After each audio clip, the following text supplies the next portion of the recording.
New Heights Film Club edition, and the film that you guys chose for us to review is none other than the Christmas classic Home Alone, 1990. This movie came out in 1990. It was in 1990. I was surprised by that too. Wow, it was old. Yeah, older than I thought it was. I feel like I saw it when it was like 90s. Brand new, but I was only 3 years old. I doubt I did. I think Home Alone 2 was the one we were like New York. Yeah, when was that? You're looking it up? No, I'm not looking up anything. Home Alone 2 was nope, it was 92. So no, we still were pretty young. Yeah, either way, definitely thought it was like more mid to late 90s because we were kids when we first were watching it, but yeah. Still a classic though. When did you see the movie? You weren't even born. Yeah, look at me, so young. So young. I probably saw it. I saw it sometime in the 90s. I know that. Okay. Yeah. Okay. I mean, that narrows it down. So before I was 8. It's a good one for the kids. Have the kids seen it? Yeah. The kids have seen it. Ellie calls it Home Alone. Very nice. Delco. Love that. Benny does not like the slipping scene. She does not. She freaks her out big time. Says it. Yep. I don't know why it freaks her out that much. Ellie was asking me about the zip line the other day. Mm-hmm. It took us a while to figure out what the hell she was talking about. And she was asking me whether or not you can zip line on the power line. Well, she didn't say the word zip line. No, she didn't. She said on that rope. And then we had to get to, the guy in Home Alone does it. I'm like, I'm going to need more context in that. And she's like, you've seen the movie, Mom. And I'm like, yeah, a couple times, but I still don't know what the hell you're talking about. Still making no sense. Yeah. So we got to the bottom of it. She meant zip line. I will say that when I was a kid, that was one of the parts of the movie where I was like, I want that. For sure. You can zip line out of the house. That's what I want. I wanted it done. I think out of my window. They don't even need to see me downstairs. No. I can go right to my treehouse. I wanted a treehouse. I mean, the whole thing. It was just. Yeah. I will say this: when the first scene hits after when that music starts cramping. Yep. So you're talking about the classic one. So magical. It's just it lifts me and I start floating. Yeah. The score is fantastic. It's a very well made film. I'm glad it was the first Christmas movie I watched this year because it really did make me be like, oh wow, this is Christmas. It is Christmas. Christmas is happening. And we're here. We finally made it to December, and that is the magical season is upon us. Well, let's start recapping the movie. Let's do this. Okay. Oh gosh. How does it hold up? Oh, it's still correct. Very well. It's still incredible. Still good. There's a few things that are starting to get dated. There's a few things that are starting to get dated, but because it's a nostalgic movie that takes place in a time, it's a period specific film now. I think it still holds up. Yeah. Teaches kids can't trust cops. Well, you can't trust anybody. Crooked cops. Yeah. You can't trust cops, but you can trust the creepy man across the street. The man with the shovel. Yeah. He just looks at you awkwardly. Yeah. All right. Have you ever wished for your family to disappear? Ooh. For sure. Are you talking about when you were growing up or right now? All the above. That's crazy. Maybe not wish for it, but definitely thought of a life where it wasn't the reality and then was like, all right, whatever. That's not ever going to happen. It's not even worth wishing. Did you guys ever? It's not even worth. I only get a few wishes. The ones that I really want to come true. Shit. Yeah. Did you guys ever run away from home? No. I definitely did. Yeah, me too. I definitely ran away. I might have packed a bag, but I was such a rule follower. I was like, I can't run away. I think I grabbed a bag of chips and threw it in a backpack and a few toys and then fucking got down the street and just hid in the bushes. I do think that there should be a trend on social media of what was packed in a kid's runaway bag and not grown-ups recounting it. I'm talking about when a grown-up takes takes a picture of a kid's runaway bag. I think that would be, because it's going to be 3 Legos, right? Juice box. A stuffy, a single juice box, probably already drank, and maybe a half a snack. Done. Yeah, you guys are ahead of me. I didn't even pack a bag. I just walked. fuck you guys. And I walked out the door and I started walking. He ran away the same way he goes to Vegas. Just, I know where I'm going. It has everything I need. And then I got to the stop sign and says, I don't know where I'm going. And I don't know how to get home. Go? Friend's house? True. He doesn't know how to get there, Trav. I was not good at that. Aimless. Jason, yeah. Everyone was terrified of Jason running away because he'd never make it home. We would really have to search for him. All right. I'll let you answer this, Trav. Who was the Kevin and who was the Buzz in the Kelce household? I think it's going to stand true no matter what household it is. The older siblings is Buzz versus the younger siblings. Because it's just, I mean, it is what it is. The older siblings always, have fun with picking on the younger ones, and the younger ones always wish that they were older and like had more responsibility, so they would stop getting treated like they were irresponsible. So you identified as Kevin. Yes, 100%. I always watched the movie thinking I was Kevin. I never watched it, and I saw myself as Kevin. I liked Kevin. I liked the movie, but I never was. Jay, I don't know that you're a planner like Kevin. Honestly, the Rube Goldberg system that he implemented is the map. The entire map that he had, that he's he's like an offensive coordinator. He should be an offensive coordinator. It was fucking brilliant. I was like, holy shit. I didn't know. I didn't even remember that from like the first 30 times I watched the movie. I saw that map and I was like, whoa. Wow. This kid. Kevin's going to be something. Dialed. Yeah, exactly. Kevin's going somewhere. He's going somewhere for sure. All right. Well, let's recap the plot for those of you that don't know. Are there people who haven't seen Home Alone? Living under a rock since the 90s? I don't think I've ever met anybody that hasn't seen Home Alone. I mean, there's some young people that have probably not seen it, if we're being honest. It is made in the 90s. There are people that surprisingly don't know anything about the 90s that I frequently encounter. What a shame. So I think they're out there. That's sad for them. All right. Recap of the movie. There is a family, the McAllisters, who are vacationing over the holidays to France. Not just mom, dad, and the kids, but going uncles, to visit some aunts, family over there. Big family vacation, going over to France for Christmas. And as they are getting ready, there is also a group of burglars. This is a very well-off area, who have decided to try and stake out a neighborhood to find out which families are leaving for the holidays and which homes might be good ones to rob. And when the family is getting ready to leave the night before, power outage, so their alarm clocks don't go off on time. The family has to rush out the door in the morning because they're running late to the airport. And in this rush, they forget one of their sons. They forget Kevin McAllister. He's up in the attic, asleep. They get to the airport. They think they got everybody. They take off for France, and mom doesn't realize till she's halfway over the ocean that poor old Kevin is still in the mean streets of Chicago. Kevin wakes up. Where's my family? Has no idea. All of a sudden.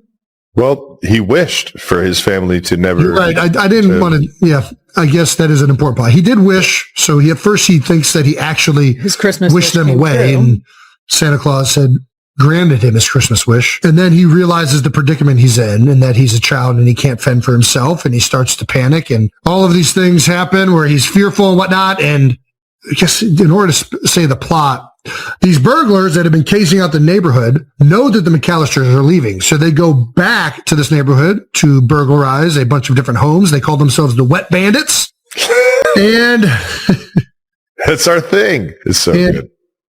In the process of burglarizing these homes, Kevin notices one of the burglars who is in his house, and perhaps the worst idea ever for a burglar to go expose your face to a bunch of people before you rob their home, before you've done it. It just seems like a very bad the Wet Bandits idea. Work too good.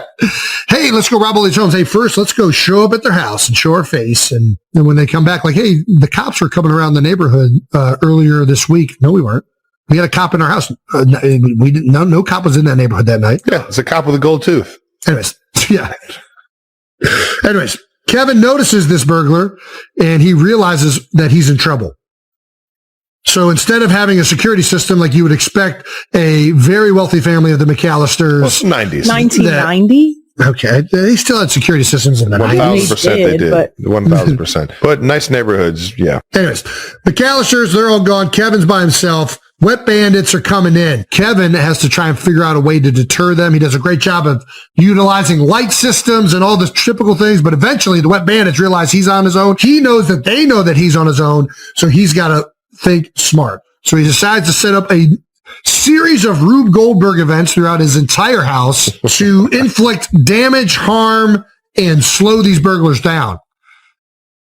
He's not calling the cops, because the power lines, the phone lines don't work in this ridiculous made-up scenario? Is that what's happening? I don't think he ever thought to call the cops. I think he just took it upon himself to defend himself. This whole okay, so yeah, I want to get to the end of this so we can get back to the absurdity of this plot. Anyways, in epic fashion, Kevin gets the better of the wet bandits time and time again. Joe Pesci and God damn it, what's the other actor? It's not Randy Quaid. What's the fuck? He's very good. Daniel Stern. What are their two names in the Harry and Marv. Harry and Marv. Thank you. Marv is Daniel Stern. All right. Anyways, Harry and Marv, they try to get into the McAllister's house. Kevin McAllister does a great job of setting up all these booby traps. They can't get in. They're trying to get in. Eventually they get in. Then they get up to the attic. Then he ziplines out of the attic. It's a whole thing. At no point are they robbing them. They're just trying to apparently get Kevin and kidnap him or something like that. At some point, they just say, fuck this. This kid is ruining our day. Yeah. We're about to get after this motherfucker. And it all ends with the neighbor down the street saving the day and the wet bandits being caught and Kevin being reunited with his family safe and sound. Where do we want to start off with this? I want to start off with, we kind of mentioned earlier that I always thought I was Kevin. Do you guys now watch that movie as if you're the parents? I don't think you put yourself in. This might be the most unrelatable parents I've ever seen in a Christmas movie. I mean, it's blatantly. I mean, listen, everybody goes to like you leave without one of your kids at some point. I feel like that's like a very standard thing. You should not feel shame for that necessarily.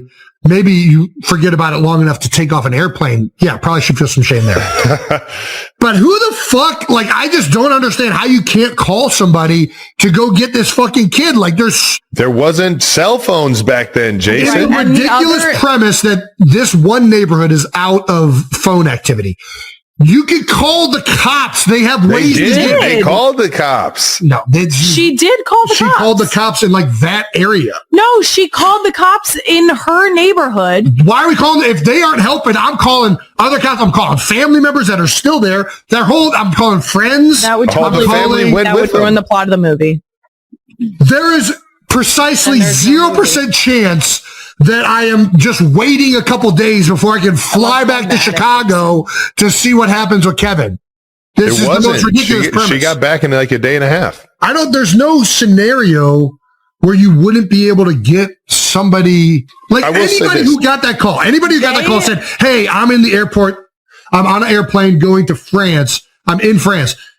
I left my kid. Could you go do that? If it was 2 hours away, I would drive to go get a kid out from being by them. So this is just it's the dumbest thing I've ever. You only get so many calls at the airport, Jason. It's like jail. Everyone knows that. That's the nostalgia of the 90s, though, is that there is that. It sounds so easy to just pick up your cell phone right now and just call everyone in that area and find it. I'm not letting. I am not letting you guys act like it is not just that easy.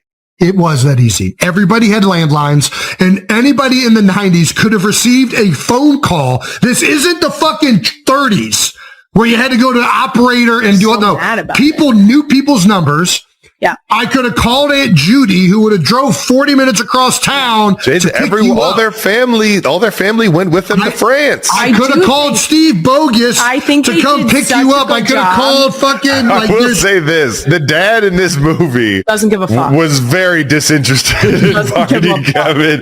He was like, "All right, sweetie, you're going to try." I mean, that says there's no flights for another 3 days. Oh, you're going to keep So fucking true. fighting uphill battle right now? He's lost. Yeah, Give it up.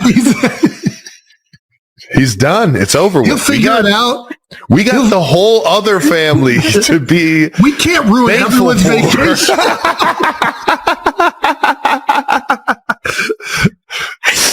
It's so true. God damn, that's a great Forgot point. how easy it was to get on a plane with like a ticket. Like you didn't like she just handed an entire pile of tickets to the flight attendant and was like, yeah, this is all of us. She's like, all right, cool. Go on up. Yeah, all right. Good luck. Didn't even count how many tickets they had and how many people they had. Yeah. I was like, oh, nice. We were looking for you.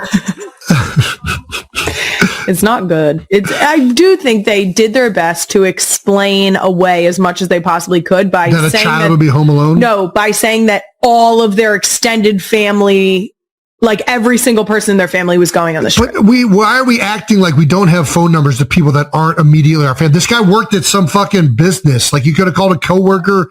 Like there's no way. There's nobody to get a hold He of. actually didn't give a shit. So Yeah, he was like, yeah. that's that. He's like, are we getting croissants? The only way this would have made sense is if the plane crashed upon taking off so that they never knew and everyone just died. That would have made sense that he was left alone for a little bit.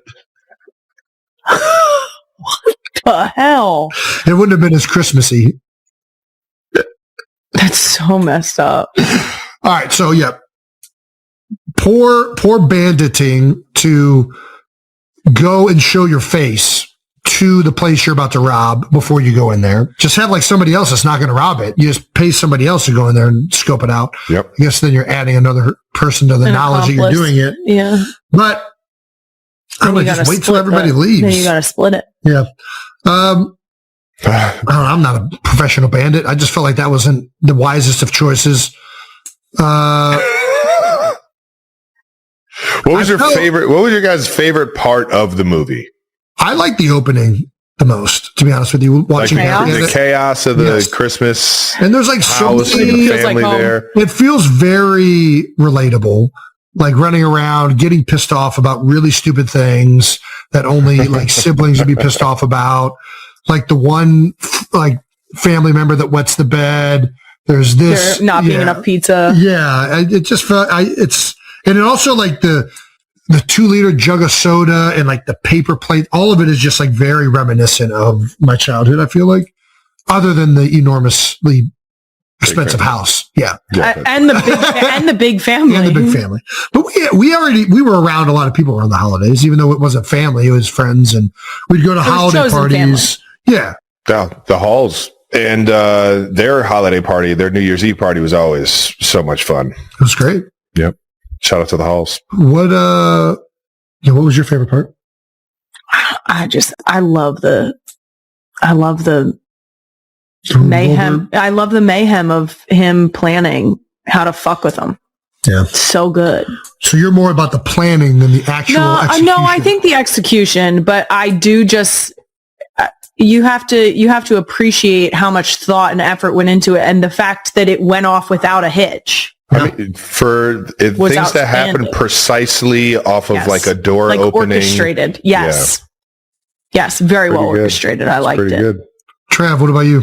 I'm going to go with the scene where he steals the toothbrush. Then he runs away from the cops. Mm. It's an exciting scene. Flanking. I think it was a very fun. Yes, he flanked. Mm-hmm. And I think the funny part of that whole thing is that a scene right after that, he immediately feels terrible for stealing. And I'm pretty sure he goes to church. Well, I thought he goes to the church to run away from the wet bandits by the way, very perceptive by Kevin in that moment to see Harry and realize that's the cop that was in my house and that this is not an actual cop. Mm-hmm. And to like start walking away, and then he runs to the church. He goes into the church before that or after that? He's in the church twice, isn't he? Yeah. Well, he goes into the church the night before, but then there is a scene where he runs to the church. I just thought it was so funny that he stole something, and then like as he's walking home, immediately tried to repent. He's immediately like, "Man, I didn't mean to steal this." I didn't have any other choice. Yeah. I do gotta say, I think it's probably. I didn't want to run from the cops. I think it's got to be the best cast Christmas movie of all time. Like, could you think of anybody other than Macaulay Culkin being Kevin? Like the facial expressions, he crushes it. He just did such a great job. Like, I don't know, like the way he talks, he like feels more grown up than what his age is, but he still looks like a child and innocent, but he's got like this great dry sense of humor. The only one that I know that talked to grown-ups at that age like as if they were a grown-up was Patrick Bacon. Why did you guys say that at the exact same time? Because we've talked about this before. He has literally had this same demeanor and like ability to have conversations with grown-ups since we were like fucking 3. He would like bargain with our Eastside Kickers coach on like how many laps. Like it was like a discussion, like conditioning, you had to do 5 laps. It was a negotiation. And like, I don't know. What do you think about 3? 3 is good enough, right? I'm running. I mean, we're getting it done, right? We're going to be running during practice too. So we might as well, That's an interesting skill to have. Shout out to the Bacons. It's time to thank our partner. Who's that? Reese's. Or Reese's, however you like to call it. I'm pretty sure they would like us to say Reese's. So we're going to say Reese's and their perfect holiday companion, their Reese's Trees. Ooh, they are so good. Nothing says the holiday like Reese's perfect peanut butter stuffed chocolate trees. They might be the best holiday candy ever. All right, now. It's up for debate. Every holiday tradition is better when you add Reese's Trees. Holiday movies? Yeah, I mean, those go definitely better with Reese's Trees. Ugly sweater parties? I mean, who doesn't like chocolate stains all over their ugly sweater? I do. Skipping the ugly sweater party to watch football in your sweats instead? I mean, that's a no-brainer, of course. Yeah. I mean, you throw on that ugly sweater anyways. Yeah. So celebrate the season with peanut butter perfection and be sure to grab Reese's Trees today. Jason, why don't you tell them where to get them from? Well, it's found wherever candy is sold. Literally. You can find it everywhere. I think I called you Jason. Jason. Thank you to our partner, Gillette. All right, now, Jason, you've been retired for a full year. Let's talk pregame rituals. Do you miss them? Still have them? I kind of have one, I guess, for Monday Night Countdown. Like I go do the production meeting. Then I kind of iron out what's happening in the rundown. Then I go to the makeup lady. Then I go to the hair. And then I go on set. I was just curious to see if you were putting that same game day energy into your new broadcasting routine. That's all. Well, first and foremost, it includes making sure that this beard is looking real nice, which is finally starting to show some of my grays again after dyeing it. I'm getting those natural colors back. Thank you. Thanks so much. But yeah, I have some grooming individuals that make sure it's looking nice and tidy. If you were looking for a tool to help wrangle it in a little bit, look no further than Gillette Labs NFL licensed razor. Special edition razors have those long-lasting Gillette Labs blades and the precision trimmer on the back. It's perfect for cleaning up this guy. Nice. I hear it's a must-have for NFL fans this season, and clearly you too. Sold, available now in 12 teams, including the Eagles and Chiefs. Get it while you can at Gillette.com/NFL. Gillette, the best a fan can get. But I think the cast, just because Macaulay Culkin, Joe Pesci, and what is it again? Daniel Stern, Marvin Harry, Catherine O'Hara's the mom, John Candy. Yeah, John Candy, the polka. Leaving out the band is a. He was more invested than her own husband was in finding him. Yeah. Who was better, Marv or Harry? When you brought up best scenes, my favorite scene is really any scene where Marv is screaming. He's got an fucking fantastic. Like it's just. He has an electric scream. That scene where his head's on fire is one of the greatest fucking scenes. Set off the baby monitor. Or I guess he gets electrocuted. Harry's the one that has the head on fire. when he's getting electrocuted and the whole like. So good. He also steps on the ornaments. I do think that. Well, they both do, right? Or is it just him? I think it's him. Because I think Harry's at the door handle. Oh, yeah. The burning door handle. Joe Pesci kills it too. They're both so good. There's good in different ways. It's a great movie. It's got a whole like Lenny and like Of Mice and Men feel with like Marv being the dummy and Joe Pesci being the witty one, but he's really not that smart. Mm-hmm. Where are you guys ranking Home Alone as a Christmas movie? Well, we're doing PFF grades, right? But where does Home Alone rank? Wait, why does no one want to ask who would nail this? Who would nail what? Who would handle a Home Alone scenario the best out of all of us? Travis, not even a question. Are you kidding me? I would fucking thrive. I've always thought Kevin McAllister and Travis Kelce. You don't even think I have a shot? I mean, it just. Wow. No. You would have been more planned out. For sure. My instincts would have been fantastic in situations like this. Guys, they fucked around. I really think I could help them find out. Nice. Nice. That's all. Well done. Yeah. All right. Where's it ranking in everybody's rankings? I'll go top 5. I can't rank like. Yeah, it's hard to go like 1, 2, 3, yeah, exactly. 4. And I think I like Home Alone 2 more. Really? I'm going to have to go back and watch Home Alone 2 now. I like Home Alone 1 definitely the most. Home Alone 2 is good though. Still has the great same cast. Yeah. I like the pigeon lady in Home Alone 2. Yeah. Ooh, she was great. Top 5. Just trying to think. Okay, which movies do I like more than Home Alone? Love Actually. Christmas Vacation. Christmas Story.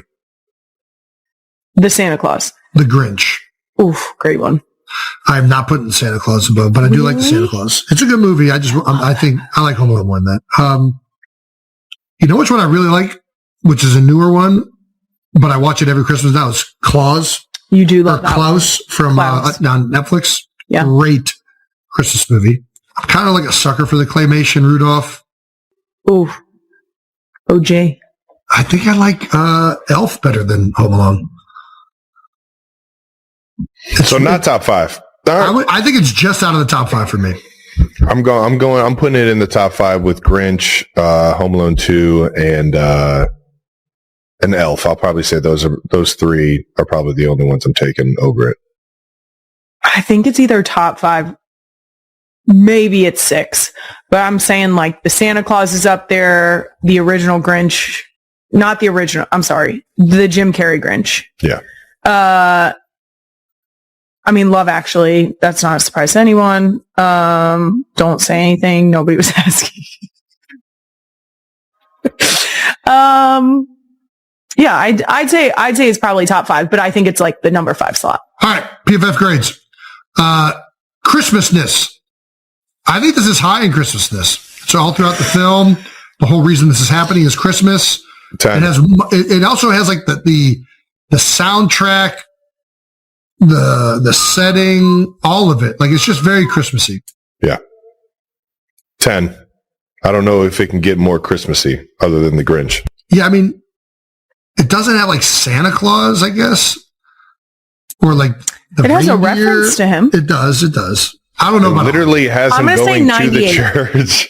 It's not it has like the Jesus, like, what is it called? In front of the church. Every church has the nativity scene. Yes. It's not, but it's not like the Grinch or Rudolph or Frosty. Like it's not like a story that is directly associated with the concept of Christmas. Yeah, I'm trying to like think of it. It's not like 10 out of 10 to me, but it's definitely very Christmassy. All right. 1 to 100. I'd say like 98. I'll go 90. You go 98. You go 100. You want to go 98? Boom. 98. Acting. I'll go 100 on this. I don't think there's one piece of bad acting in the whole film. Directing. Ooh. I'm going to go another 100. Wow, just giving hundreds away. Jesus. Just giving hundreds out? I think. I'm waiting for you. Listen, you even said yourself that this movie wasn't Is that more plot? I like it. It just I think that's more plot. I think that's more plot. He's going to have a lot of questions. It's going to take the hit on the plot. We can go. Okay. 100, fine. Plot. Where are we on? Plot. I will go. It's not a believable plot, but is it a fun plot? It's a fun plot. It's not believable. It's not based on a true story, so I guess it doesn't have to be that believable. But it does have some holes. So I'll go 70. I'll go 65. I was going to say 80 or 85. I think the plot is so 90s. It's so 90s. It's so 90s and it's delightful that way. What do you mean that it's delightful in that way that it's so 90s? She's making that it's calls landlines from the airport and it's great. Like, yeah. All right, so what are we going with? I'm going Trav, what's your number? So 80? 85, nice. Violence. Violence? What? Why is this on the Do you guys really enjoy violence that much? We needed a plot. We needed an extra category. Decent amount of violence. What is the other category when it's usually not violence? What is it? We don't do Christmas. Action? What is it? Acting, directing, plot. All right. It has, I mean, the violence is high. It's not violent. It's not violent. It's physical harm. Yeah. But it's not like a violent, but it's like a jokey. It's like a Three Stooges. Yeah, but like, I mean, everybody knows the iron print on the forehead.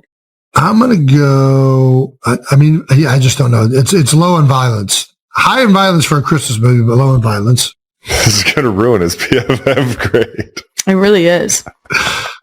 Can we do a different category than violence? You should do, if you're leaning towards like the action part of it, you should do more of like the finding out. Action? Yeah, like the action of it. Like with the action, like the meat of it. It's a high is action him movie. Doing the right entertainingness. The action in it is I give it a 90. Yeah, sounds good. Yeah, that feels good. There you go. Who's doing the math? Brandon? Yeah, they do the math for us. Okay. They put it in Excel. It's going to be somewhere around 95. Great. It's a rounding error. It's a little bit. Yeah, they definitely rounded that. Yeah. No chance. We got an 80, look at him, a 98. Look at him. He's going to type more. Look at him. Yep, there you go. 94.6. That was one of my favorite radio stations growing up. All right, now. Well, that does it for our Home Alone New Heights Holiday Film Club. Recap right there. Jason, you did a great job on recapping the movie, as always. Merry Christmas, you filthy animals. That was great. You guys go and have the creepiest Christmas ever.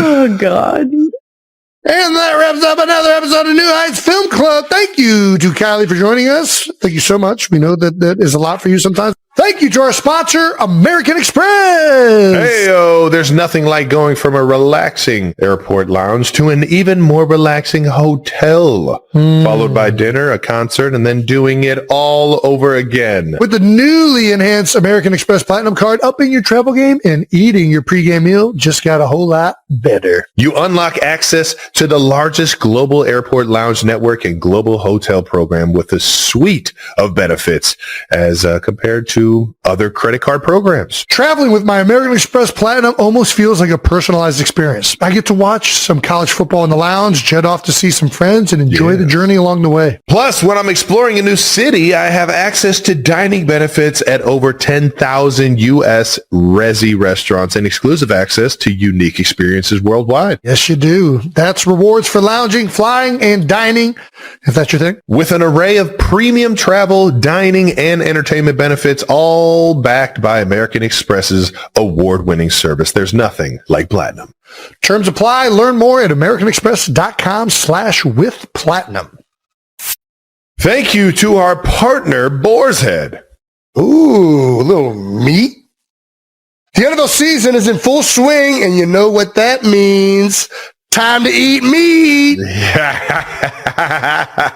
Millions of fans are turning their homes into game day headquarters every weekend. gosh. And whether you're hosting a watch party at home or tailgating before a big game, you got to feed the crowd. You got to feed the crowd. That's where Boar's Head comes in the clutch. Yes. Their platters are literally a game changer. We're talking premium meats, cheeses, dips, and more. What's your go-to deli platter, Jason? I mean, any of them.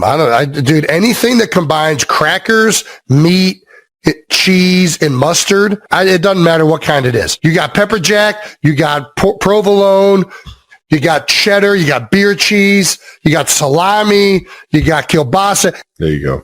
Don't be all artsy with me. Ritz crackers. Maybe you can do some of those like whole grain, thick boys that are round. Those are kind of nice too. If you want to be kind of different, you go with like a wheat thin. If you really want to elevate your game day spread and score big with your entire home gating, that's tailgating at home. Visit your local Boar's Head Deli. They'll hook you up with a ready-made platter. Ooh. Or you can build on your own. There you go. Either way, you're upgrading your game day with some serious flavor. Boar's Head, committed to craft since 1905. How about it? It's just a great name, too. Over 100. Yeah, you know what you're getting. Boar's Head. Guest episode. And next Monday, we got a great guest episode coming out. First guest we've ever had on the podcast. Well, he's back. Paul Rudd, everyone. Paul Rudd is back. How about it, man? Kai and then Paul. God damn. Keeping it in the family, baby. And next Wednesday, we'll release the New Heights Holiday Spectacular. We'll have the first ever New Heights Secret Santa. We'll unbox some stuff sent to us from the 92%ers, and we got a full episode with Kylie Kelce. Ooh. How about that? You're not going to want to miss it. So listen, while you're getting ready for the holidays, New Heights is right there with you. How about that? She's also going to be giving us some official shopping guides for dudes who can't shop good. Oh, that was classic. I actually might need to rewatch that. Jason, you are a great shopper. Never been. Please enjoy the holidays with your family and also a lot of New Heights. That wraps up New News, brought to you by Reese's Treats. And since it's the holiday season, I'm going to say the Reese's Trees are a little bit better than the pumpkins. All right, now let's get to some bold topics to wrap up week 15 in the NFL and unfortunately wrap up our playoff hopes. Chiefs 13, Chargers 16. What are your thoughts following the game? Well, first things first, obviously we lost our quarterback, man. Patty Mahomes, our guy, our brother, our fearless leader, our face of the franchise. And to an ACL, and it's never easy seeing your guys go down. We had a bunch of guys get hurt this past game, and we fought, man. We fought. We had some guys fight through some stuff. We had some guys, unfortunately, not make it back out on the field. And for the season to be going like it did up to that point, and we're on our last, quest to try and keep our playoff hopes alive there in the fourth quarter, and on a freakish play to see 1-5 go down like that, man, it was almost like it wasn't real. And shit just sucks, man. For a guy that puts in that much and puts his body on the line week in, week out, and makes this football world, he makes the best of it, man, by how hard he works. And it sucks, man. And then obviously we had some momentum going there with our guy Gardner Minshew, man, and tried to find a way there at the end. And it's just things just didn't go our way up to that point. And yeah. And that's the game for you right there. It's just things just, when you need them the most, just weren't falling for us. And you got to go back to the drawing boards, man. And we got 3 games left. I know we're still talking about this game, but the integrity of who you are as a professional, as a player, you got to love this shit, man. And Chiefs Kingdom, we're going to give you everything we got. And there's no question about that. There's only one way I do things. There's only one way Coach Reed does things. And if we're going to go out there and play some football, we're going to do it the right way and keep trying to get these things fixed and end on the highest note that we can. Well, for the first time since 2014, the Chiefs are eliminated from the postseason, which is an outrageous stat. Over a decade of postseason play for the Kansas City Chiefs. I was thinking about this the other day. What was crazy being at the game, I don't think I've ever been in that stadium with you guys out of the picture in the regular season. No, you haven't. Definitely not 2013. 14 was the only my that would first have been year the playing. only one, but I don't. And there was only one game where we needed some things to happen, and it didn't happen. And then we played the last game with our guy Chase Daniels back there slinging. Shut up. Yeah. So it's just wild. I mean, it was wild being there, and I feel like it's a crazy, completely different year. That year we didn't have any wide receiver score a touchdown. Right. As crazy as that is. Right. This year we're, numbers wise, we're up there with some of the top offenses, and depending on what category you're looking at, but just critical moments, man.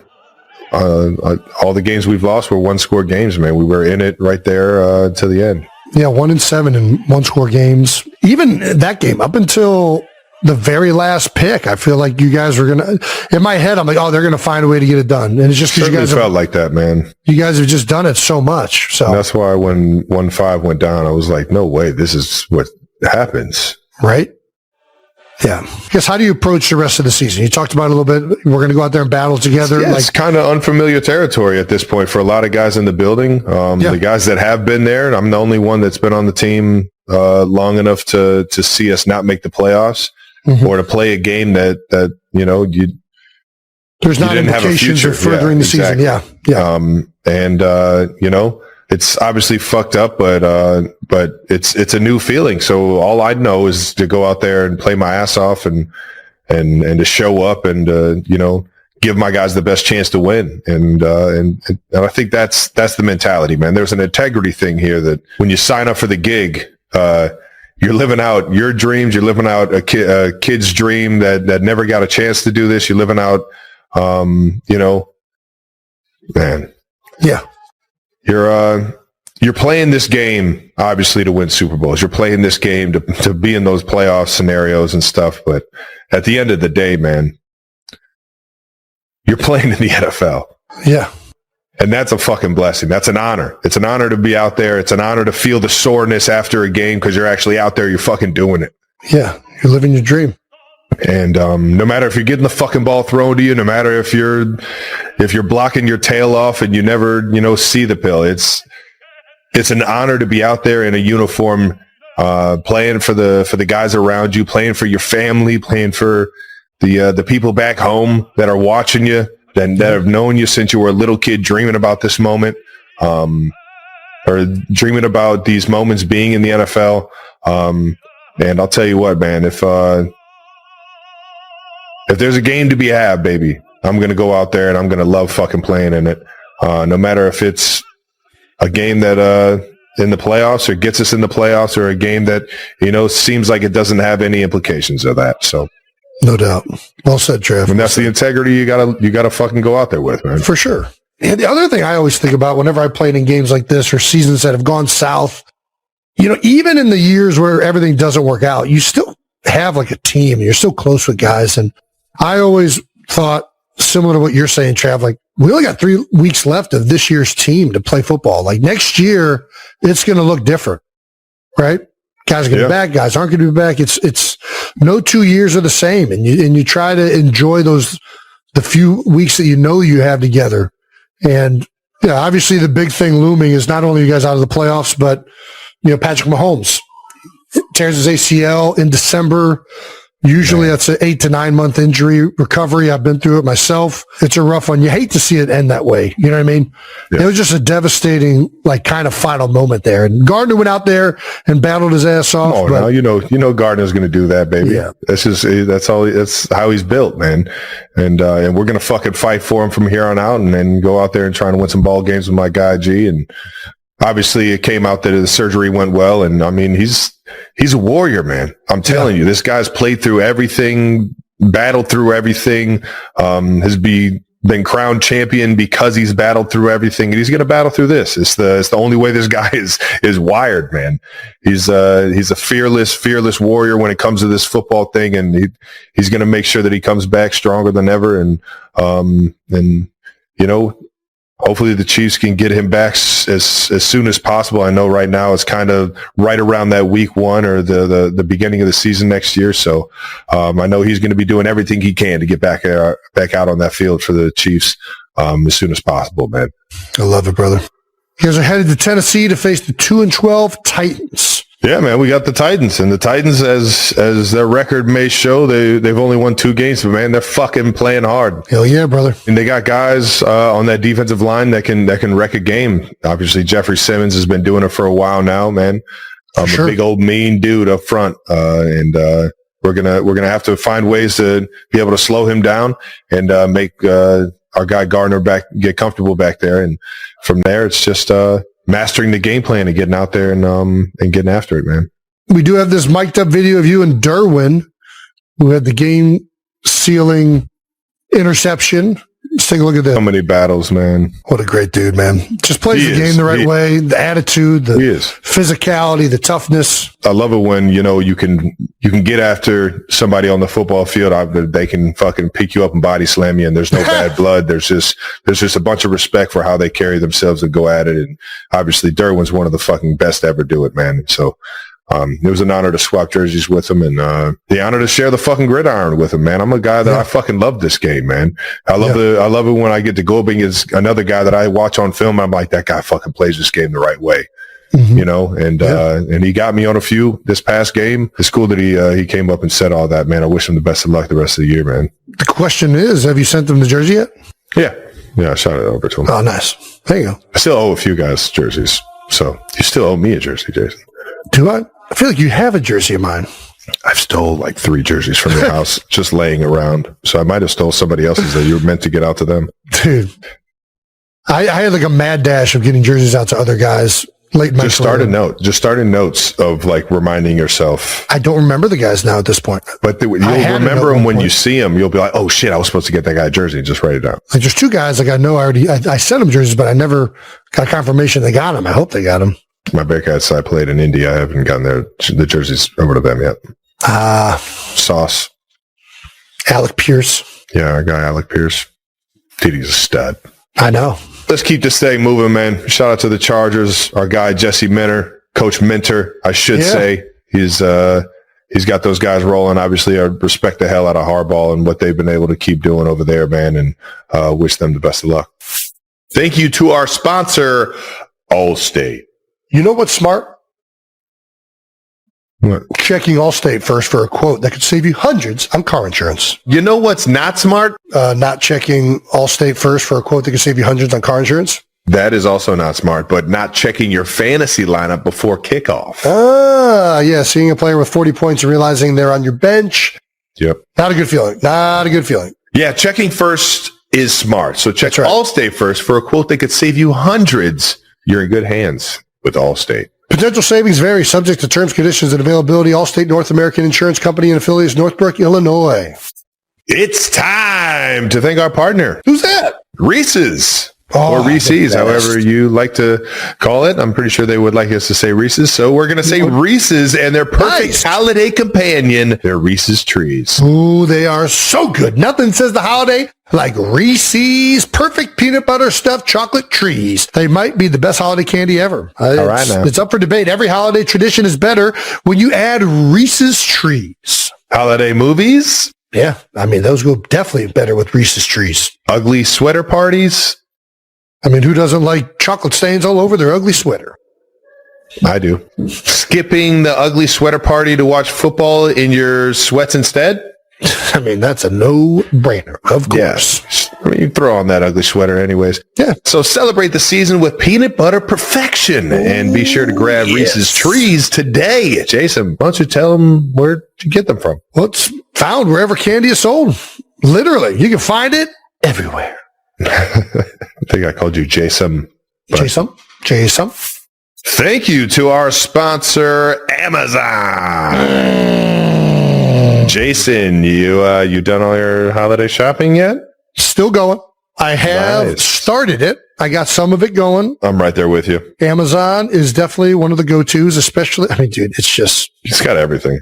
Yeah, the shipping is taken and it gets to you into account. It's right on the app. There's such a huge selection. Oh, it's the best. Yeah, no question. You can literally get anything and everything. It's to the point where it's inconvenient to order things that aren't on Amazon. Like, why aren't you guys just on Amazon? Dude, it's so good, dude. It's so good. Amazon is the go-to destination for all your holiday gift shopping, whether you're shopping for a wild white elephant party or a work party or family holiday party. Amazon has got you covered.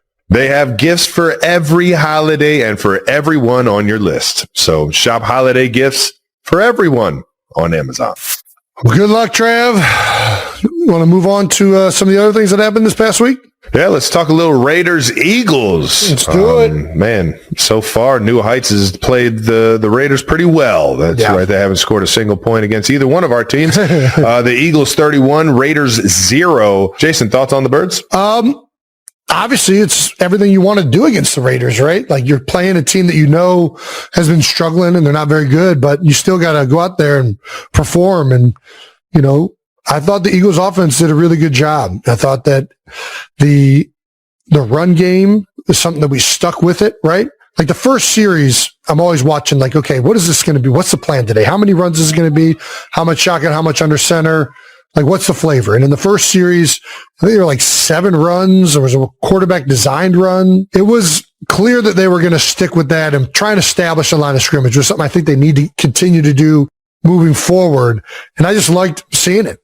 They pushed the ball down the field. They created explosives. You know, it's everything that you want to see against not just the Las Vegas Raiders, but what this Eagles team needs to be moving forward. And then defensively, I mean, I think they held the Raiders to 70 yards on offense.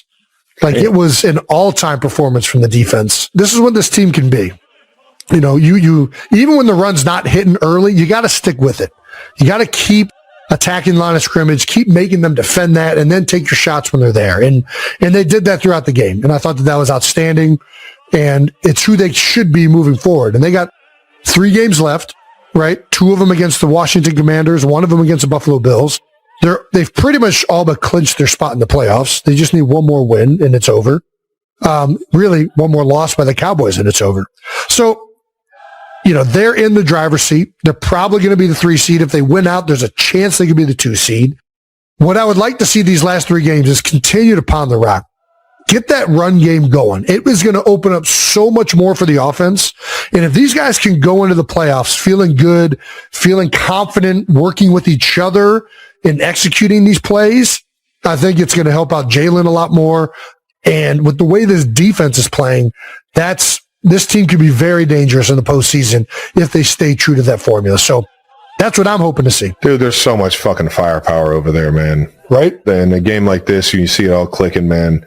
It shows you what you got, man. And then you just build off of it. And it's crazy what one game of putting it together can do, man. They can strike it up. There was a crazy stat out there that I don't know the specific stat, which I probably shouldn't be saying it if I don't know the specific stat. But basically, after you win a shutout game, the following week, I think it's almost 50% of the teams lose that following week. Oh, don't tell me this, Travis. I'm just saying it's a stat to maybe tell the boys, text the boys, hey, yo, like that's so weird. Why is that the case? It's a very weird stat, and it might even be more than that. Really? I think it was a staggering number of teams that lose that following week. I think kind of just it makes you feel at ease. Maybe the game plan isn't as crazy. Maybe the game plan isn't, you know what I mean? Like whatever it is, whatever it may be, the guys or the team that you're playing is like, holy shit, we got to get our shit together. We're playing this team that just fucking embarrassed another team. Yeah. All right. Good luck. Hopefully we start changing that statistic a little bit better. There you go. So say, yeah. There you go. We helped that. We want nice. Next there one. We go. But this is what Gronk said about playing the Raiders, which is a very, very hilarious thing. Not very nice, but when you play the Raiders, it's like putting Neosporin on your cuts. They heal those wounds. It is true. I mean, the level of, the level that the fans were at these last couple of weeks, and understandably, the Eagles had not been performing well. But then all of a sudden you play the Raiders who, have won 2 games this year, I believe. It has a tendency to, make you feel good again. And it's a great way to put it by Gronk. I think the Eagles are smart enough to know that, it was a great game, but they still got to improve and get better. But so much of playing well in the postseason is feeling good going into it. Yeah, it's a big part. I think the Eagles got some games here that they can feel good about, hopefully. They come out and put their best foot forward. They get into the playoffs with some momentum. So We'll see. Well, Jalen Hurts, 12 for 15, almost a perfect day. 175 yards, 3 tutties before being replaced by Tanner McKee. And then Jalen quote after the game, he's always got one for us. Everybody needs to remember where I came from and how I'm built. All right, now, there you go.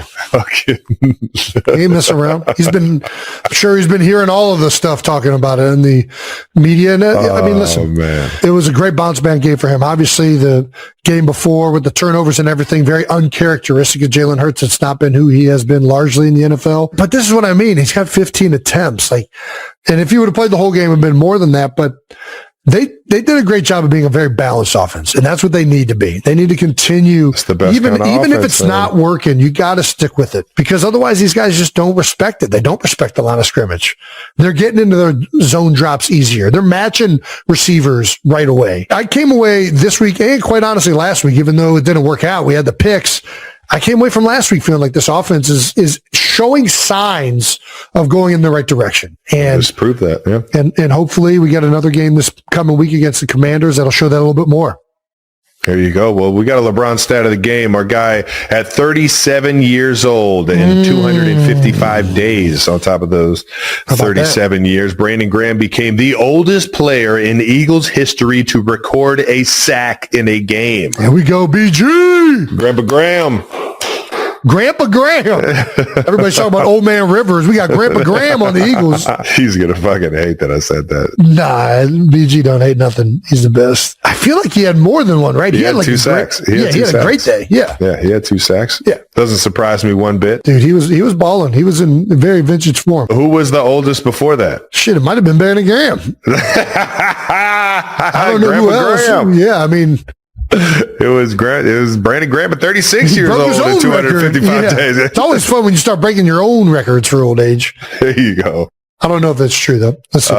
Well, you guys mentioned you guys played the Commanders on Saturday. A little Saturday in December, baby. Those college games start kind of going away, and all of a sudden NFL is played on Saturdays now, baby. Let's go. Yeah, baby. If the Eagles win or the Cowboys lose, the Eagles will become the first back-to-back division winners in the NFC East in 20 years. How crazy is that? That is mind-blowing. Yeah. That is a competitive division. It's going to come to an end, too. I mean, it's absolutely bonkers. It's been 20 years since somebody repeated, and yeah. Way to go, Birds. Suck on that, Cowboys. What other games got flexed this week? How many? It's usually, 2 or 3 games? I think it's 2. 2 games get flexed. At least 2 games get flexed to Saturday. And actually, I don't even know if they might have even had this scheduled, because now they just know when December comes that they're going to start flexing games. I don't think it was scheduled, because that's why they were surprised, right? Well, they're not the only game on Saturday. It looks like the Packers are playing the Bears later that evening. You guys do have the day game, though. There we go. The 2:00 game. That's such a weird time. I don't like. It's Saturday. I know, I get it, but I don't like when they start at weird times. It's also could be West Coast because this is Brandon's computer. That is West Coast. That's Brandon's computer. So that's a 5:00 start, which is still a weird time for a football game. I don't know that I like a 5:00. 1, 4, or 8. Those are the time slots. We all know it. Stop fucking with me, NFL. You're so ridiculous. So what I'm reading is they flexed you guys out of the primetime Saturday and gave that to Packers Bears. Yeah. So they moved you to the... Yeah. The Eagles Commanders game would have been a very weird game to flex into a Saturday game. Yeah. Yes. Yeah. All right. That's what was confusing. We figured it out. Live on air. Perfect. All right. Well, yeah. Short week. Well, good luck to the Birds, baby. Let's take our talents to the rest of the NFL and talk about some Phillip Rivers. Is fucking back, baby. 44 years old, a grandfather, exactly 1,800 days since the last start. He went 18 for 27 for 120 yards, 1 touchdown, 1 interception against the Seahawks. Interception was the last play of the game. He's playing great. I think everybody, so there are a lot of questions throughout the week. A lot of people were joking about it. A lot of people were like, this shouldn't be happening. And I think he gave them their best chance. I mean, that's the reality of it. They're playing the Seahawks, one of the best defenses in the NFL. This guy hasn't played for 5 years, and he gave them an opportunity to win the game. They were winning the game when he left the field. So what is it, Leonard? Riley Leonard, was he going to give them their best shot? What was Riley Leonard going to do against the Seahawks? We'll never know. I mean, I think we do, though. We can only assume. He wasn't going to go out there and play that well, I don't think. We can only assume. A lot of people were assuming that Phil was going to go out there and get sawed in half. Yeah. I mean, listen, I'm not going to sit here and tell you I expected him to play well or not. I was like, I just can't wait to see it. I don't know what's about to happen. Yeah. And that's the excitement of the NFL. That's why we fucking love this goddamn league. He gets that ball out, though. He did take some shots, though. He took some shots. It's the NFL. There's not a single game where a quarterback isn't going to take a shot. Yeah, the one where the snap went high on him and he had to collect it, he got accordioned by about 3 Seahawks back there. I was like, oh, come on, get up, Philip. Get up, Philip. Dude, that was a vicious one. The old accordion tackle. Yeah, he literally pulled the cleats out of his trophy case. How about that? They're mounted up on the wall, and he takes them up out. He pulled out the old Johnny Unitas's and just said, fuck it, I'm going to go lace these leather things up. That's hilarious. What a guy, man. High school team was cheering him on during the game. Let's take a look at this video. But there is Philip's team, St. Michael Catholic from Fairhope, Alabama, having a watch party today. And he had the best post-game speech I've heard in a while. I thought it was outstanding. Hopefully my sons and those ball players that I'm in charge of at the school, they'll say like, hey, crap. Coach wasn't scared. Nice, man. There's more to the quote than what's here too. He's talking about, you come in and you don't know. There's doubt in your head.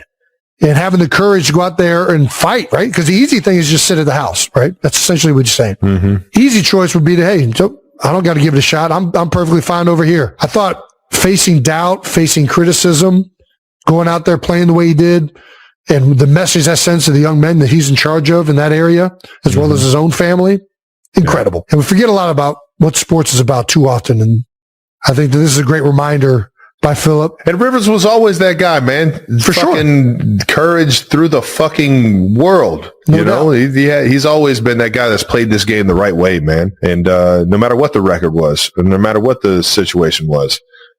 So I expected nothing less, but it's awesome to see him go out there and still be able to sling the old pigskin around, baby. Unfortunately, they didn't get the win, though. Yeah. Great job. Seahawks are a fucking great, good-ass fucking football team right now, though. I'm not going to lie. I saw that shit in the preseason. I started seeing some guys flying around. Sammy D is out there fucking making it shake. Jackson Smith and Jigba. Dude, obviously he's got you get a guy that can get open on demand, man. You still got to give him the ball. Look at Justin Jefferson, though. What he did with Justin Jefferson the year before. Now Justin, numbers haven't been as great for him this year, even though he's still probably the same player. And Jigba balling out. One common denominator, he's got Darnold throwing it to him. There you go, baby. What other retired player should get back out there? I was thinking about this. Who else would be like? I mean, I know a guy still trying to prove his athleticism and trying to dunk. Travis, I can't bend my elbow right now. I got a loose body. I can't even touch my head right now because I got a loose body stuck in my fucking elbow joint. Well, go and get that shit cleaned out, Jason. Well, I'm trying to avoid surgery, Travis. We got to get some rehab going. Are we not rehabbing? There's not a rehab. There's just a piece of cartilage that's floating around in there and it's stuck in my joint. Oh, well, yeah. Jason, you got to go and get that shit cleaned out. I can find it and then like push it out of the joint and it goes back to being fine. I can't do it right now. It's like stuck somewhere. I don't know if it's in the back or in the front, but it isn't leaving. We'll go get an MRI and figure. I don't know. Anyway, it's not going to be me. What up? Who else? It's got to be a position that's not that physical, right? Dude, it's football. Aaron Donald. Bring him back. Bring AD back. He could do it. No doubt. Go on a Super Bowl run, AD. No doubt about it. Who else could go do it? I feel like Fletcher Cox could still go in there and give some snaps if he wanted to. He's lost a lot of weight, though. He is? He's down? He's lost a lot of weight. He's doing good. He's doing good. How about I got Big Wit? Big Wit could probably do it. Big Wit? I mean, that guy's made to protect the passer. Yeah. He gets out of his bed being an NFL tackle. I think, we talked about it before. Fucking Joe Thomas could go out there and play tight end right now. Tight end? That dude is fucking yoked. He is yoked. He is cut up. Little blocky tight end? Dude, 100%. I think Gronk could do it. He can give you a bunch of games for sure. What about any other quarterback? Could Peyton Manning come up out of there? I don't know. What's the oldest a quarterback could go? Peyton had the neck stuff, man. Like Kurt Warner, get him back out there. You think he can go out there and sling it a little bit? Kurt? I saw Dan Marino on the sideline. What's Dan these days? Dan's probably not even interested. He looks good though. I'm just going to be honest, bro. He's still Marino. He's probably still got that glow to him. He's just the. I think we need to just see what's the oldest quarterback that could go out there and function an offense. Dan Marino's 64. Dude, I'll tell you what, man. Speaking of Kurt Warner, I went to Kurt Warner's his foundation event out in Arizona one year. Yeah, and he always has ex-NFL players, quarterbacks, guys that could throw the ball. He had me come in there and we're the automatic QBs. So basically you sign up for a team or you draft your quarterback in a 7-on-7 game. And I was playing quarterback with a bunch of guys from, I think it was the military, if I remember correctly. But either way, you know who was out there fucking slinging it and looking like he was like large and in charge? Who? Doug Flutie.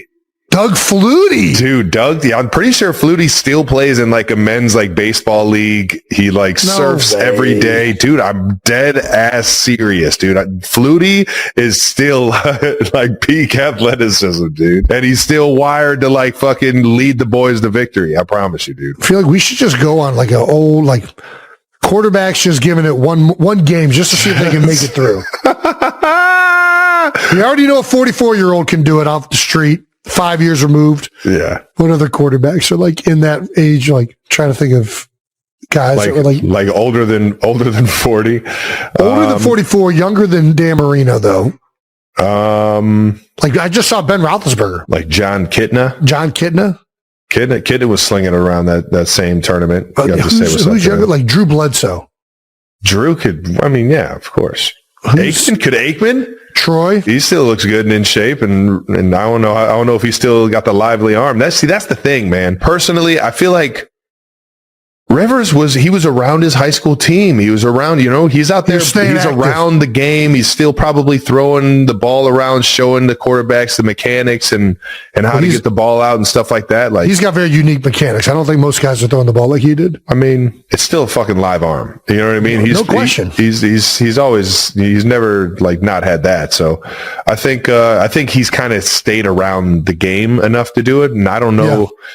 I mean, Dilfer was down there in UAB coaching. Gosh, I'm trying to think of who was the wave before Peyton? Joe Montana step out on the field for a second. Joe Montana? Dude, have you ever met Montana? No. Smooth cat. Yeah. Dude, oh my gosh. I was like, dude, he had the aura of like a movie star, man. Like he was just like the coolest dude I've ever met in my life, man. It was so fun. 100%. He could give you a game. Elway still slinging it around. He's been around the game. He's been over there in Denver as in the organization. All right. Let's see what he's got. Touchy subject. Yeah, we'll see. Let's move on here. We got some questions. Who's winning the NFC? That's a question. Man. It's really going to be the Rams or Seahawks. I don't know what all these other teams are doing in this list, right? Yeah, I think Rams take it. They got a little bit more of a veteran feel to them right now, even though the Seahawks are playing fucking great. I'm pretty sure if it ended today, they would have it, right? The Rams would. Yeah. I don't see them. Now, the Seahawks the last time they played them, they lost barely, but Sam Darnold turned it over 4 times. So it'll be interesting to see who comes down out of that, but I don't think it's going to be the Bears. I think the Bears are going to lose some of these games coming down the stretch. NFC North is going to beat the crap out of each other. 49ers, I think what Kyle Shanahan's done and that staff this year with all the injuries has been incredible. But no, I think it's the Rams and Seahawks in that division this year. Packers just lost Parsons, which I think they're still a good team, but Parsons was the guy that, they went out and paid. They knew they needed a piece like that to be, a 4-down rush team and do all the interesting stuff in the back end that Hafley likes. And now they're going to potentially have to blitz a little bit more and mix it up to generate the pressure. Or Rashawn Gary's going to have to start playing like Micah Parsons, which he's had a great season, but a lot of that is because he's been out there with Micah Parsons. I think the Rams are the best team right now in the NFC. Eagles are right there. I think they're going to keep playing better, and I do think they're going to be formidable in these playoffs. The Bears, Ben Johnson as these guys rolling. What do you think of the Bears? I love watching them, man. There's some of those teams where you could just see, I don't know, man. I love watching teams that have Eric Bieniemy as their coach. Eric Bieniemy's on the Bears? Fuck yeah, baby. I didn't know that. Yeah, he's a running back. Running back coach? He's over there, dog. There's just something. And then my guy, Joe Tooney. There's so much familiarity over there just from those guys, and obviously hanging out with the tight ends, and they got a young guy in Colson. They got a fucking veteran in Colt. I love watching the scheme. I mean, it is so creative, and I just feel like they're a few pieces away, it feels like. Yeah. But you never know. All right. Who else? Packers. I think that's about it. But we do get to see the Seahawks and Rams play this Thursday. So there'll be some implications on how that NFC and definitely the NFC West plays out.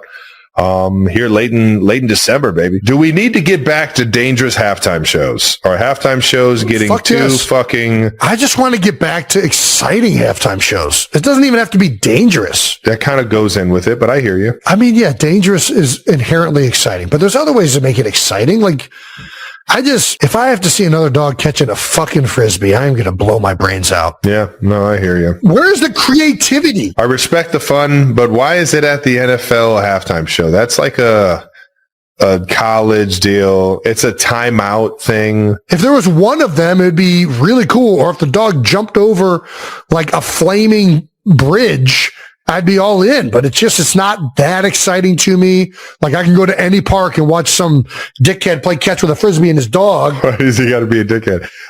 Did you see the Broncos mutton busting halftime show? I did not. Let's see it. Check it out. Let's see what this is about. Do you know what mutton is, Travis? Nope. Mutton is sheep meat.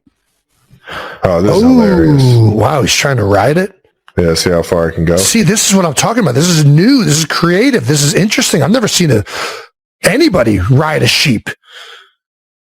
Yeah, see how long you can last. I'm all in on this. This is the kind of stuff I'm talking about. Oh, I'm out.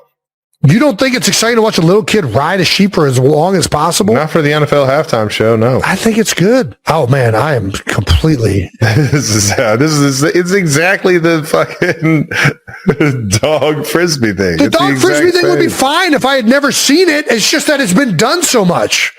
Do something new. Do something creative. That's why this is interesting to me. I've never seen people are making a living. They're going around stadium to stadium selling this. I know, and I'm saying that's why it's not good. This is what I'm talking about. Did you see this?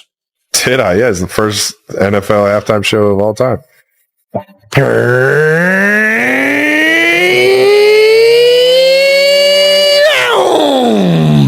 You signing up for that or what? I'm not doing it. I'm probably too heavy for it.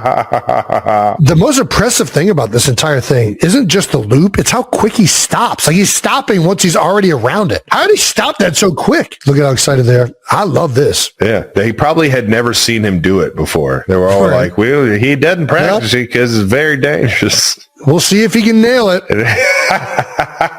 He's missed it every time in practice.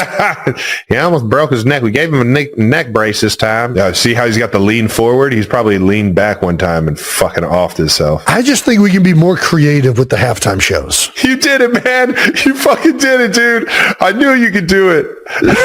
I'm all in on this. What is this, the 70s? 1970, you're right. So good. Let's bring the creativity up on halftime shows, NFL. All right. Shout out to those mutton busting kids, man. I don't like shitting on kids unless they deserve it, and they didn't deserve that, so I'm sorry. But lamb is meat from lambs, right? Baby sheep. Yeah. Yep. Mutton is the meat of a fully grown sheep. Why have we all never had mutton? Well, in some countries they do eat mutton. Actually, shepherd's pie, traditionally made with mutton. Now we use beef because there's a lot more calories. They probably still eat mutton in a lot of places. I've had mutton before. Pie man myself, so. Huh?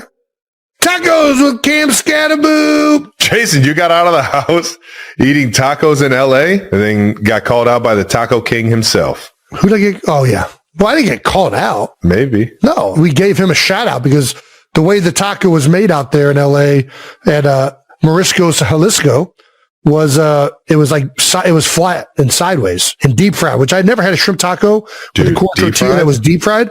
Oh my God. Come on back out to Kansas City. I'll take you to the spot. Trust, I am not going to Kansas City for tacos. Why? Because it's the Midwest. I'm not. Bro, I'm going to LA for tacos. I'll go down into like Miami for tacos. I'll go to Arizona for tacos. I'll go to Texas for Tex-Mex. I promise you, dude. You can find fucking multiple authentic spots. All right, I'll give it a chance.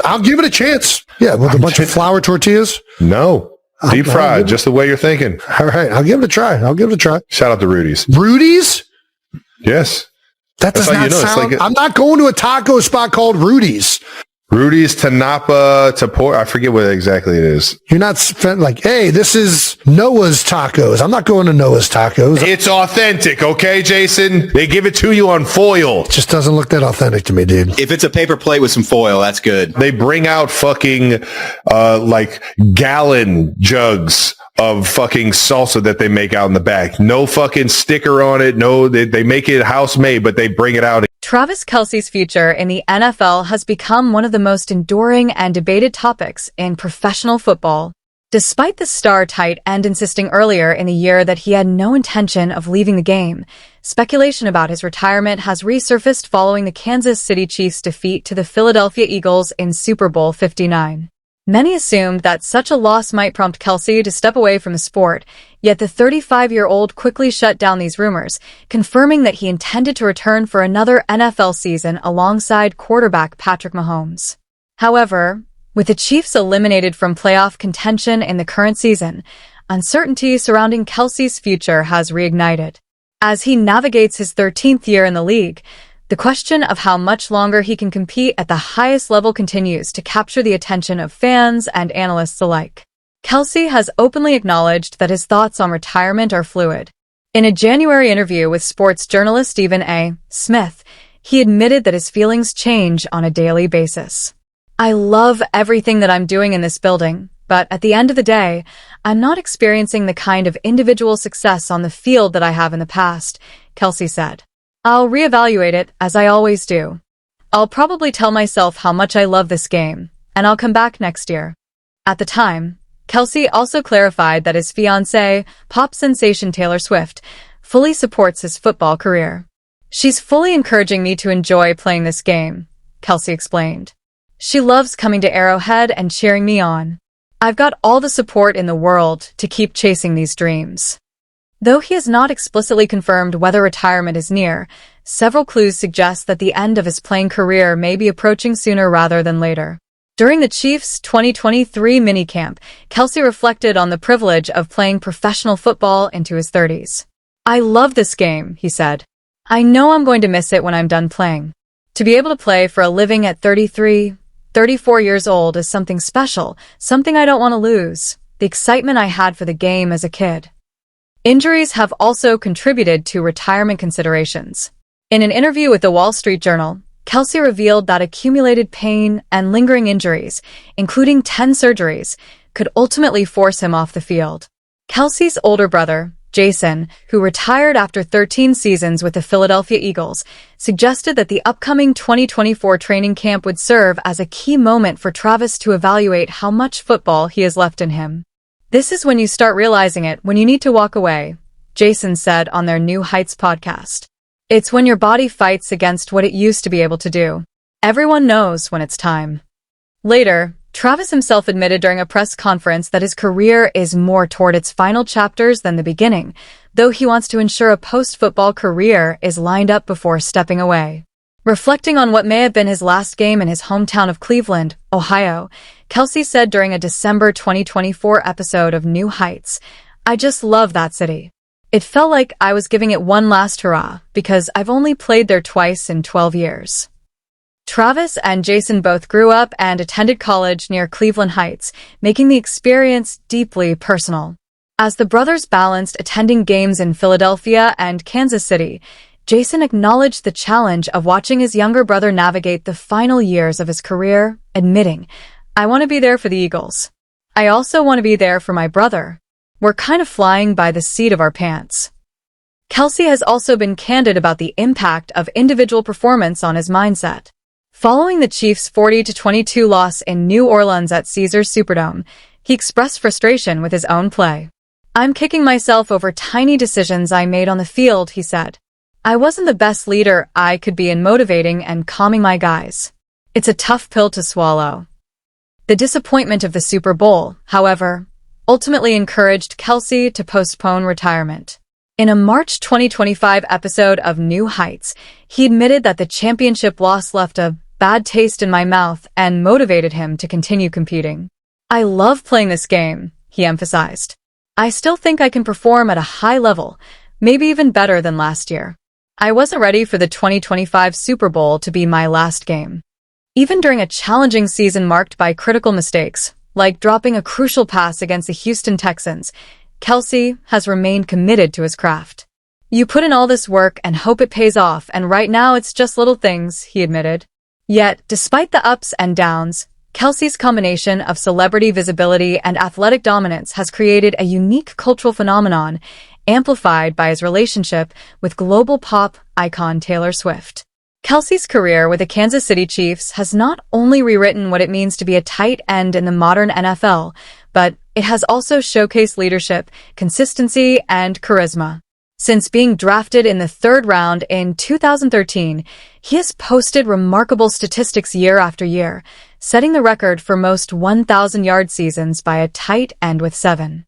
In 2020, he broke the single-season yardage record for a tight end with 1,416 yards, 105 receptions, and 11 touchdowns. His partnership with quarterback Patrick Mahomes is widely regarded as one of the most electrifying duos in NFL history, with the two sharing an intuitive chemistry that has repeatedly frustrated opposing defenses. Kelce's postseason resume is equally impressive. He has won 3 Super Bowls with the Chiefs, contributing crucial plays in each championship run. Notably, in Super Bowl 54, he scored a pivotal fourth-quarter touchdown to spark a comeback against the San Francisco 49ers. Across his postseason career, he has amassed over 1,500 receiving yards and 15 touchdowns, cementing his status as one of the top postseason performers in NFL history. Missouri fans have embraced him not only for his on-field dominance, but also for his off-field persona and community involvement. Off the field, Kelce's influence continues to grow. Known for bold fashion choices, media appearances, and a polished public image, he has successfully bridged sports and entertainment. His podcast, New Heights, co-hosted with Jason, highlights his humor and relatability, further expanding his appeal. His relationship with Taylor Swift has amplified media attention, drawing new audiences to the NFL while reinforcing his commitment to excellence.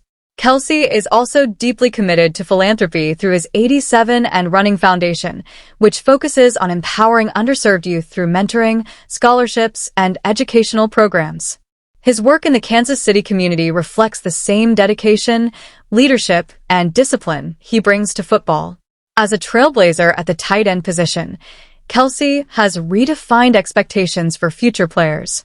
Traditionally seen as secondary receivers or blockers, tight ends are now expected to run precise routes and serve as versatile offensive weapons, a standard Kelce has set with his combination of speed, size, and hands. His longevity in the league, physical resilience, and dedication to maintaining peak performance in his mid-30s are a testament to his work ethic.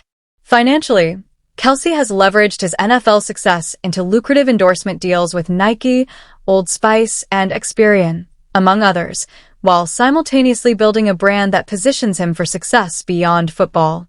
With his combined achievements on and off the field, Kelce has secured a legacy as one of the most influential players in modern NFL history. Meanwhile, his personal life has captured as much attention as his professional accomplishments.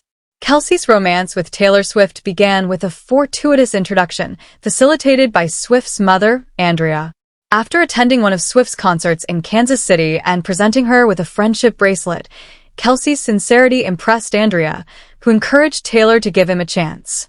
The relationship flourished, and the couple announced their engagement in August after 2 years of dating. Kelce proposed with an elaborate garden setup at his home, an event Taylor described as 10 out of 10.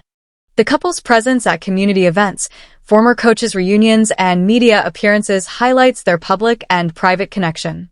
Their partnership has not only intensified public interest in Kelce, but also brought new fans to football, expanding the audience for the sport. Swift's support has been unwavering, providing Kelce with encouragement both on and off the field, reinforcing the balance between his professional ambitions and personal happiness. In summary, Travis Kelce's journey as an NFL superstar is marked by exceptional athletic achievements, enduring charisma, community involvement, and a celebrated personal life. From breaking records on the field to redefining the tight end position and cultivating a lasting legacy off the field, Kelce embodies the modern sports icon. As he continues to navigate the later stages of his career, fans and analysts alike eagerly anticipate the next chapters in the life of one of football's most dynamic and influential figures.